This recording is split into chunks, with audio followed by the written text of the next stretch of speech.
Magandang araw mga kaibigan. Bigyan natin ng reaction, opinion ngayon itong pinaka-latest post ni Attorney Rowena Guanzon 44 minutes ago. Shortlist for Ombudsman. Nilabas na po ng Judicial and Bar Council yung listahan. Sino yung nakakuha ng 4 votes and above nakasama sa shortlist, isasubmit sa Pangulo para ang Pangulo dito siya pipili ng isa na maging ombudsman natin. So ito yung kasama sa shortlist. 7 sila. Out of 17 applicants, 7 ang nakasama. Sa kasamaang palad or I don't know kung saan ang ninyo, either kasamaang palad or sa swerting nakasama si Secretary Boying Rimulya sa shortlist, but hindi pa rin siya makakasigurado dahil may malakas siyang kalaban. At kung akong pipiliin nyo, itong kalaban ni Secretary Boying Rimulya, ito ang nakikita kong pipiliin na ombudsman, na magiging ombudsman. Okay. So number 1, Mike Aguinaldo. 6 votes. Siya ang pinakamataas. Stephen Cruz, 5 votes. Samuel Gerland, 5 votes. Ana Liza Lugan, 5 votes. Ito yung dark horse, pinakamalakas. Tahimik lang ito. Hindi masyadong napapag-usapan. Kaya lang, sa tingin ko, ito si Ana Liza Lugan ang magiging ombudsman. Paliwanag ko mamaya. Mario Lopez, 4 votes. Mosngi, 4 votes. Rimulya, 5 votes. Sino kaya itong 5 na bumoto kay... anyway, part of due process. Pinili siya. Di okay. So, bakit may pinakamataas na boto si Mike Aguinaldo? Tignan ko itong former COA commissioner pala ito. Dito may nag-comment, Clark Aquino. Michael G. Aguinaldo is the wise choice for ombudsman. He combines integrity, independence, and intelligence, a rare blend in public service. As former COA chair, he modernized audits, exposed inefficiency without fear, and upheld accountability beyond politics. His spotless record and deep legal expertise makes him the kind of ombudsman the nation needs. Firm, fair, and incorruptible. Sana nga, siya ang mapili. Ariel Arellano sabi dito, if independent siya para sa justice, walang pinapanigan, well qualified siya. Siya na nga siya ma-pick up. Pinoy appointed po ba si Michael Aguinaldo? Yan. Okay. So, ito ang mabigat. Sabi dito, NG Aguilar Culaban. Whatever Mr. and Mrs. want, they get by hook or by crook. Meaning to say, kung anong gusto ng Pangulo, o kaya ang First Lady, yon ang matupad. Kawawang bayan. Okay. Sino si Ana Liza Lugan? Matagal na nag-post si Mr. Rigoberto Tiglao tungkol dito. Ano daw, ito yung unang inappoint o pinili ni attorney, hindi pa siya First Lady noon Attorney Liza Araneta Marcos sa kanyang law firm, MOST, ano ba yung M?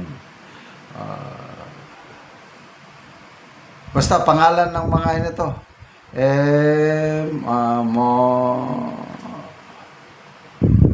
So, matagal na silang nagsama ni First Lady Liza Araneta Marcos. Itong si Ana Liza Lugan. Siya ngayon ang Deputy Executive Secretary for Legal Affairs. Nasa Malacanang mismo. At kung pakikinggan natin yung analysis ni Mr. Rigoberto Tiglao, sumasang-ayon ko sa kanya na ang pipiliin. So, palagay ko, itong si Boying Rimulya, baka yan ang gusto ni PBBM dahil cabinet secretary niya eh. Kaya out of the 7 shortlist, ang maglalaban yan sa opinion ko lang ito I hope I am wrong. Dalawang maglalaban yan, Annalisa Lugan, manok ni First Lady, Boying Rimulya, manok ni Presidente. So, ultimately, sino ang masusunod? Kung ang pipiliing ombudsman si Rimulya, ay ibig sabihin, talagang naipakita ni Presidente na ako ang masunod. Yan, Rimulya. Kung biglang Annalisa Lugan, ibig sabihin, ang nasunod, yung isa. So anyway, prerogative ng Presidente yan. Basta importante, dumaan sa Judicial Bar Council at yan na nga, may shortlist. Kahapon, biglang nag-announce nag-post si Senator Amy na kawawa ang bayan, sabi niya, nagluluksa, itim ang kulay dahil itatalaga na si Boying Rimulya as ombudsman. Although ang kanyang prediction is ngayon, Lunes.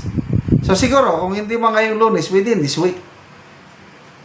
Kasi sigurado yan, ipapasa na sa Presidente at madali na lang magpili. Kayo, sino ang inyong napupusuan? O sino? Kung ako, napupusuan lang ang gusto ko, itong si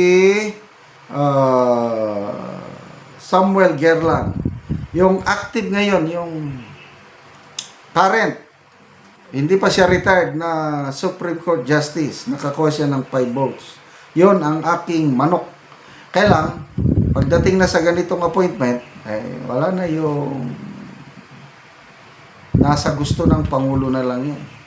So, kung mangyari, ngayon lang, magkaroon ng ombudsman na galing sa executive, ibig sabihin, Rimulya ba? Mas mabuti na lang si Attorney Ana Marie Lugan dahil wala siyang masyado sa political career. Ang alam ko, more on law practice siya, law practice. Si Secretary Boying Rimulya, galing talaga sa politika. So, God save the Philippines. God save the Ombudsman. Sino kaya ang pipiliin ng Pangulo? Salamat sa inyong pagsubaybay mga kaibigan sa channel na ito. Nakakatulong kayo ng malaki sa tribong Talaandig ng Bukidnon dahil ang income natin sa channel na ito is pantulong natin sa tribo. Namimigay tayo ngayon ng libreng yero at pako para makapagpatayo ang tribo ng mas maayos nilang tahanan. Panoorin niyo ang video na ito. Mga taga Anamugero, sumagatop na siya.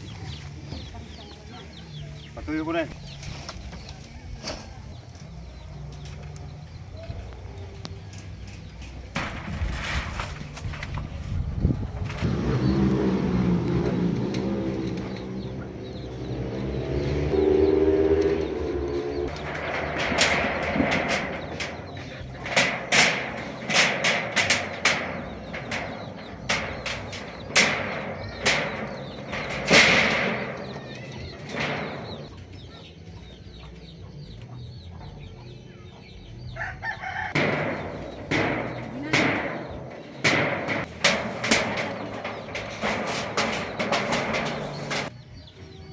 Karon naman nagkit sa pag-atop, so may nagkit siya nga atop kay kuha man naman.